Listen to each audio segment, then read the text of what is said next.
Hello everyone, today I'm going to be showing you how to make a calorimeter.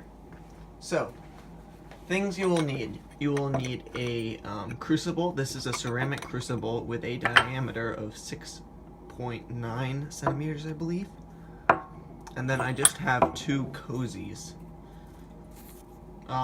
These haven't really been modified except for in this one, which will go on the outside, has been cut these the flaps, so it takes up less volume. So basically, you just take your crucible, then put it in the cozy.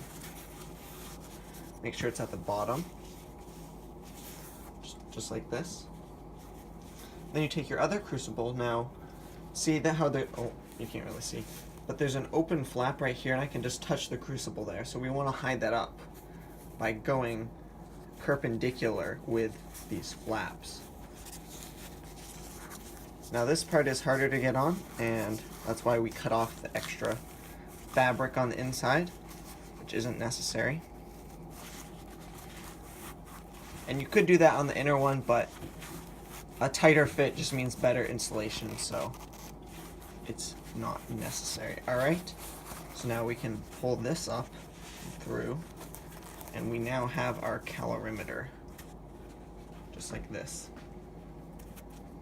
Pretty simple. Now, you could put the lid on, but really I don't, unless I need to go like this.